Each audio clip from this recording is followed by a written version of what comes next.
Today we are going to start a new chapter 12 the verb. तो आज हम English grammar start करेंगे। So today we are going to start a new chapter in English grammar में आज एक नया चैप्टर पढ़ेंगे the verb. Okay, now what is a verb?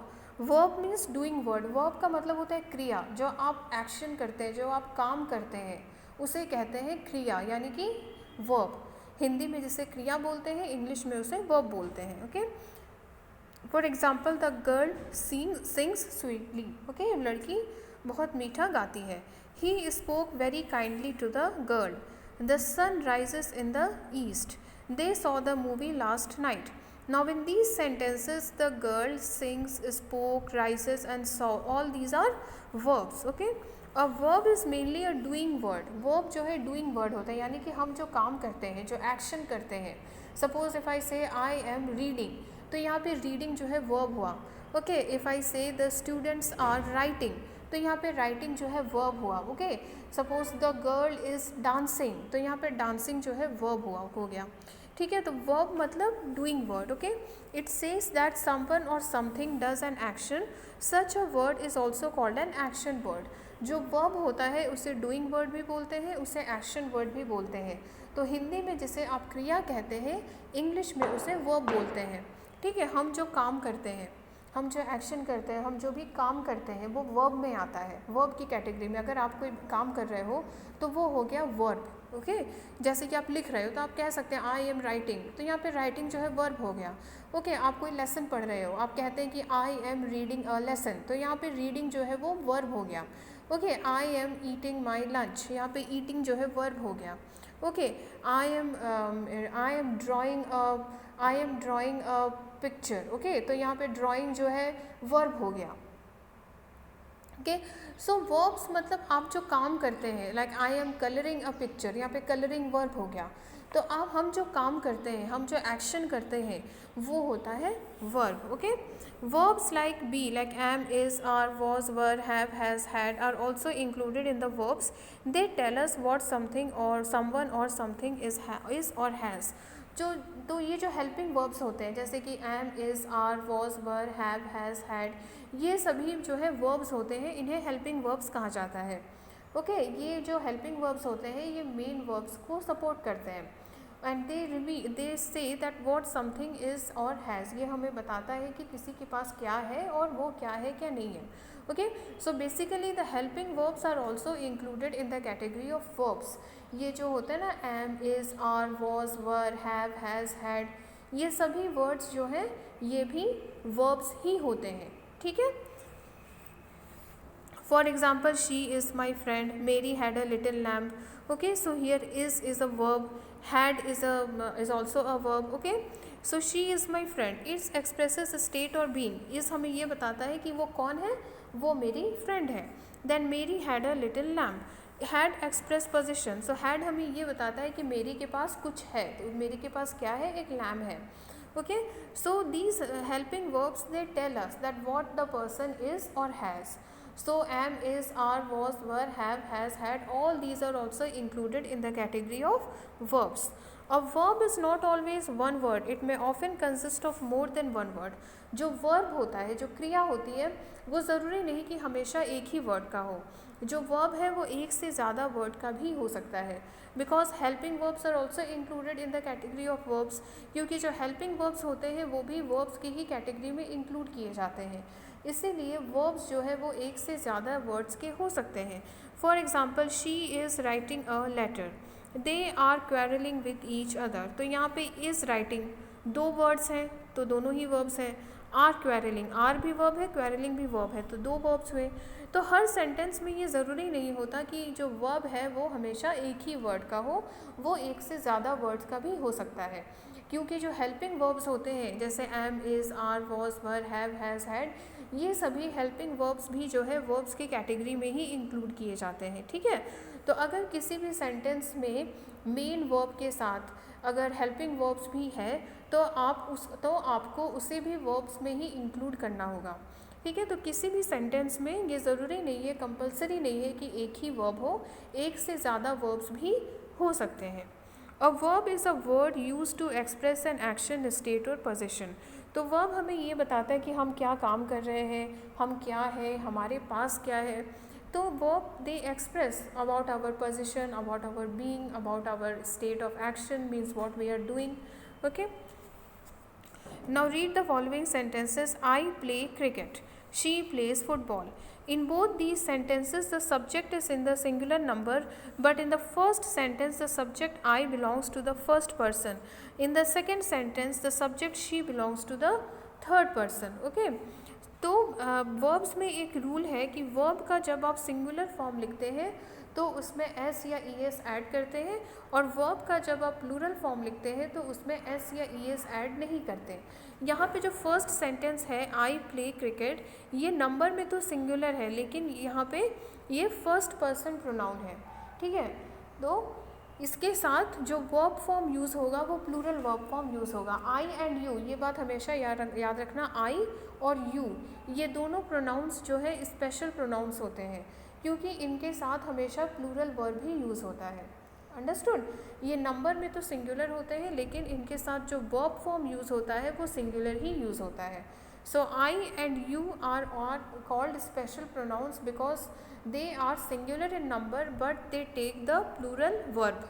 I and you जो है वो स्पेशल प्रोनाउंस होते हैं क्योंकि इनका नंबर में तो ये सिंगुलर होते हैं लेकिन इनके साथ हमेशा प्लूरल वर्ब्स ही यूज़ किए जाते हैं। Okay, now in both these sentences the subject is in the singular number, तो इसीलिए आई के साथ देखिए प्लूरल वर्ब प्ले का यूज़ किया गया और शी के साथ सिंगुलर वर्ब प्लेस का यूज़ किया गया है। ठीक है, तो वर्ब का जब भी आप सिंगुलर फॉर्म लिखते हैं तो उसमें एस या ई एस ऐड होता है, जैसे कि यहाँ पे प्ले में एस ऐड करके उसे प्लेस लिखा गया है। और जब भी आप आई का प्लूरल फॉर्म लिखते हैं तो उसमें एस और ई एस ऐड नहीं किया जाता। ठीक है, whenever you write the plural form singular form of a verb, whenever you write a singular form of a verb we add s or es at the end, but if you write the plural form of the verb we do not add s or es at the end। किसी भी verb का जब singular form लिखा जाता है तो उसके end में s और es ऐड किया जाता है, लेकिन जब किसी भी verb का plural form लिखा जाता है तो verbs के end में s या es ऐड नहीं किया जाता। ओके, और आई एंड यू ये दोनों प्रोनाउंस जो है ये स्पेशल प्रोनाउंस होते हैं क्योंकि इनके साथ हमेशा प्लूरल वर्ब्स ही यूज़ किए जाते हैं।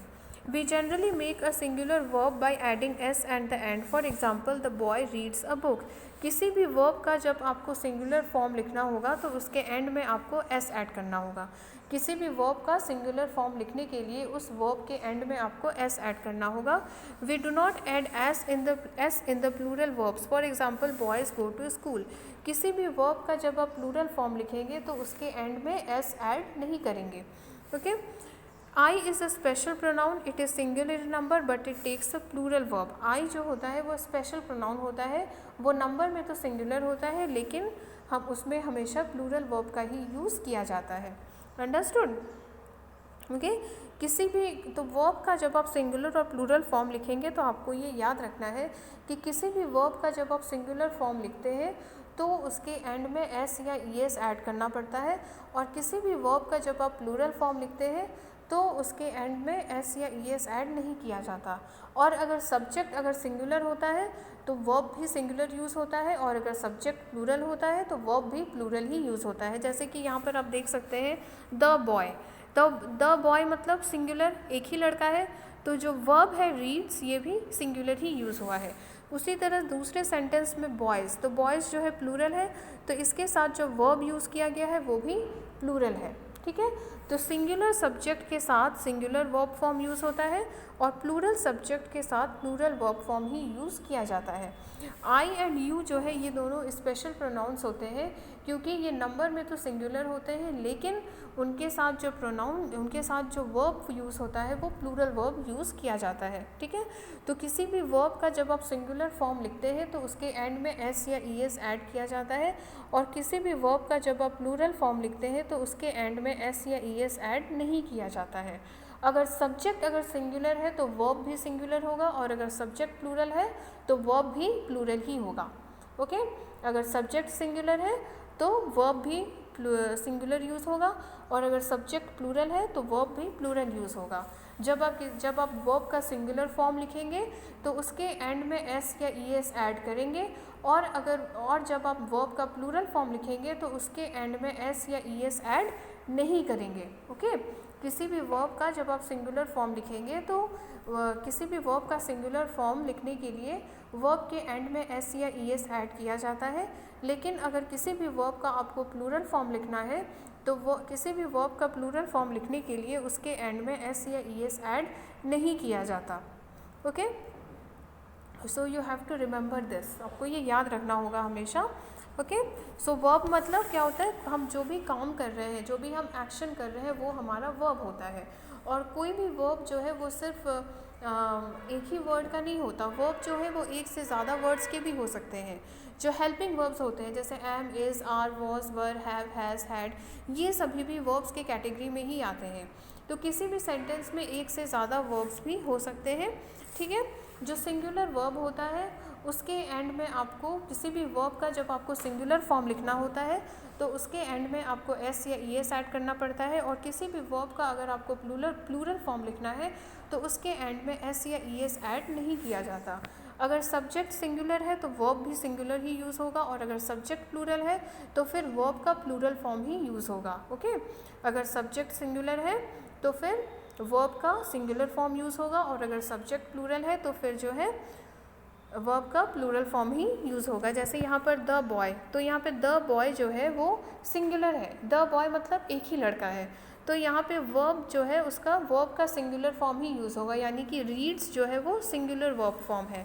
उसी तरह से दूसरा सेंटेंस है बॉयज़ गो टू स्कूल, तो यहाँ पे बॉयज़ जो है वो प्लूरल है, तो प्लूरल सब्जेक्ट के साथ प्लूरल वर्ब का ही यूज़ हुआ है, तो गो जो है यहाँ पे प्लूरल वर्ब है। ओके, तो जब भी आप वर्ब, तो अगर सब्जेक्ट अगर सिंगुलर है तो वर्ब फॉर्म भी सिंगुलर यूज़ होगा, और अगर सब्जेक्ट प्लूरल है तो वर्ब फॉर्म भी प्लूरल ही यूज़ होगा। अंडरस्टूड। और आई एंड यू जो है वो स्पेशल प्रोनाउंस होते हैं, आई और यू के साथ हमेशा प्लूरल वर्ब फॉर्म ही यूज़ किया जाता है।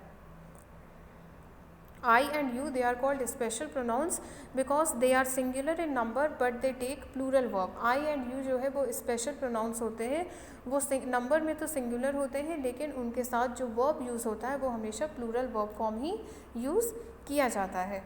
Okay, so you remember this thing that with the singular subject you will always use the singular verb, with the plural subject you will always use the plural verb.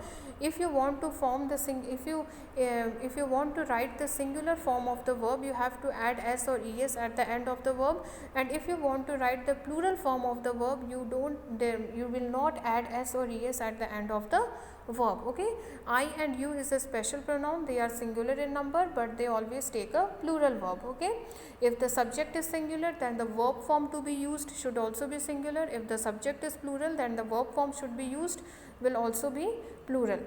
Okay, तो किसी भी verb का whenever you will write the singular form of the verb you have to add s or es at the end, and if you want to write the plural form of the verb there is no need to add s or es at the end of the verb. Okay, if the subject is singular then the verb form should also be singular, and if the subject is plural then the verb form should also be plural. Okay, so go through the chapter thoroughly, read the chapter thoroughly so that you can understand the chapter clearly, and whatever doubt you have, if you can come to the classroom and you can clear your doubts, but go through the chapter thoroughly. Okay, so that you can understand it more better.